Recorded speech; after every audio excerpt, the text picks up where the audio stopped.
When Congresswoman Lucy McBath sat down and calmly laid out the facts, nobody expected Kash Patel to come unglued. But what followed was one of the most explosive confrontations we've seen in these hearings. Today, we're breaking down why McBath's measured, fact-driven critique cut so deep, what Patel's outburst reveals about the state of Trump-aligned leadership, and why this moment matters for the safety of every American. Stay tuned, this one exposes far more than just a temper. It's back. The gentlelady from Georgia is recognized. Thank you, Chairman, and thank you for coming in today, Mr. Patel. In the past few months, the country has experienced a string of horrific, high-profile attacks that have been motivated by racial hatred or political ideology. Shooter attacked the CDC headquarters, firing hundreds of rounds and killing a police officer. An arsonist set fire to the Pennsylvania governor, Josh Shapiro's residence, with the governor and his family actually inside.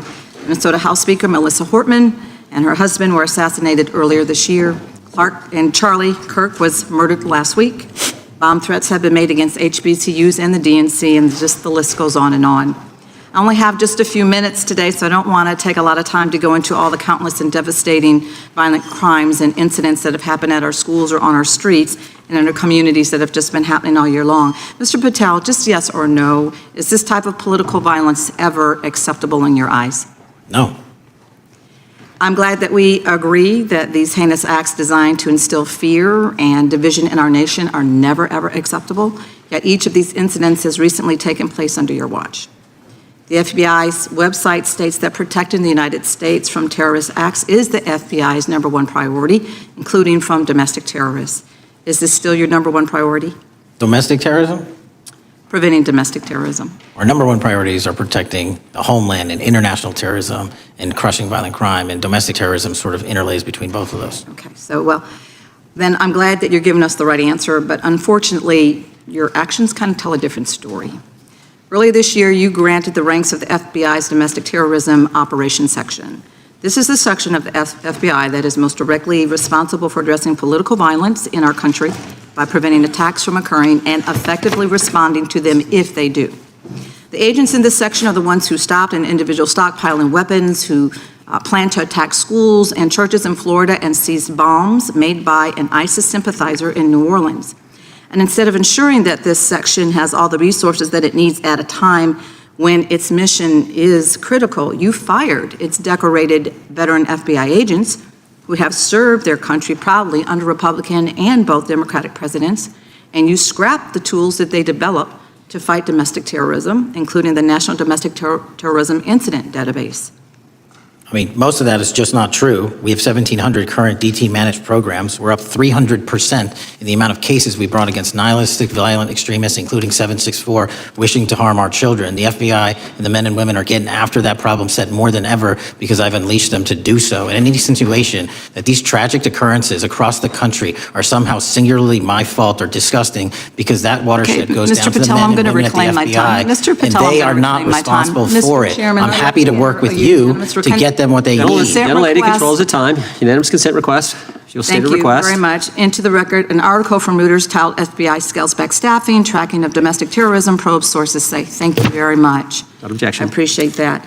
So, Mr. Patel, and it isn't just the Domestic Terrorism Operations Section. Under your watch, agents are fully diverting their attention to these anti-immigrant and city takeover operations, leaving our children vulnerable to dangerous networks of online predators, both domestic and international. You pulled more than 120 FBI agents from their normal duties to operate sobriety checks and conduct traffic stops, exposing the FBI's fleet of unmarked cars and thereby making it harder for the FBI to combat violent criminal gangs, foreign intelligence services, and drug traffickers in the process.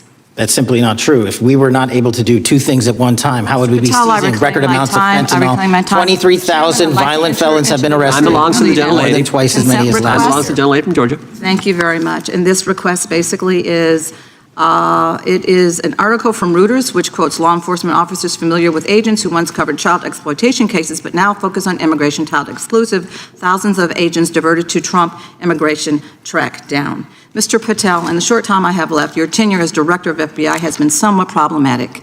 Americans are left definitely less safe under your watch. You have gutted the FBI's ability to keep safe from domestic terrorism. You have sent FBI agents to conduct traffic stops and round up hardworking immigrants who pose no danger to public safety. People even President Trump referred to as good, long-time workers. Your job is to protect and serve the American public. Time to the gentlelady. You have spent your time protecting heinous individuals and using the FBI to serve as a political circus. You at times have appeared unequipped. Time to the This country gentlelady has deserves better, expired. and I yield. Gentlelady yields back. May I respond? Sure can. Simply put, what is it? Are we failing? If we're failing, how are we arresting 23,000 violent felons? Twice as many as this time last year. Are we failing?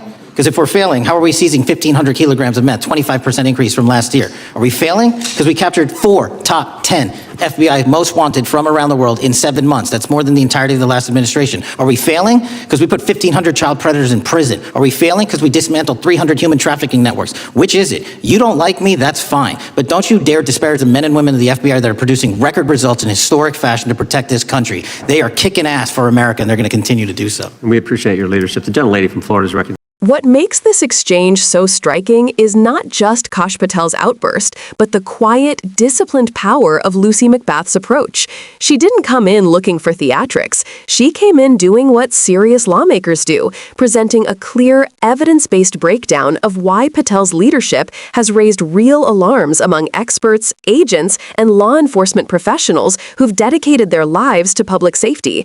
McBath begins by reminding the room and the country of the broader context. We're living through a wave of politically motivated violence, hate-driven attacks, and extremist threats that have escalated at a pace we simply have not seen in decades. This isn't abstract. These are real families shattered, real communities terrorized, real public officials targeted, and real Americans killed. And as she outlines that list, you feel the weight of every incident. She isn't fear-mongering. She's giving voice to what countless Americans already know. Domestic terrorism has become one of the most urgent national security threats we face. And that's precisely why her criticism hits so hard. She's not questioning whether Patel talks about domestic terrorism. She's questioning whether he's actually prioritizing it, whether he's ensuring resources go where they're needed most, whether he's protecting the public or protecting political interests.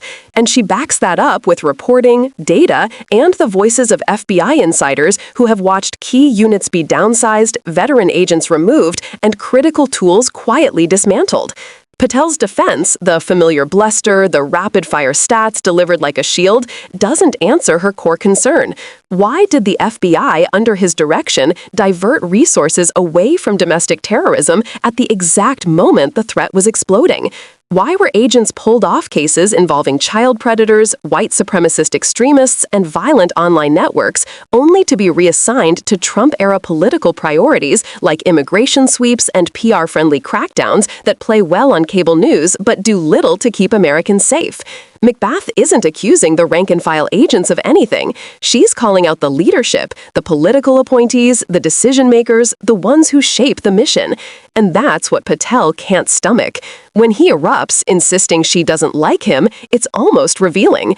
Because McBath isn't talking about him personally. She's talking about outcomes, failures, choices that put politics over security. And that's the difference between democratic governance and the chaos we see from MAGA-aligned officials. Democrats treat public safety as a responsibility. Republicans treat it as a talking point. Patel's meltdown shows exactly what happens when accountability meets ego, when facts collide with a narrative, when a seasoned, respected lawmaker like Lucy McBath, someone who knows firsthand the cost of gun violence and political violence, demands better.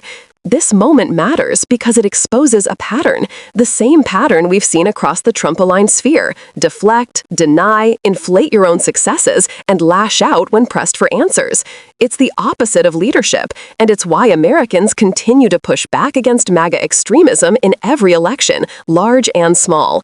If anything, McBath's calm persistence reminds us what competence looks like, what real oversight sounds like, and why democratic voices are essential in holding power, any power, accountable. If you want more breakdowns like this, more truth, more clarity, and more receipts, make sure you're subscribed to the Blue Report, because moments like this deserve more than a headline. They deserve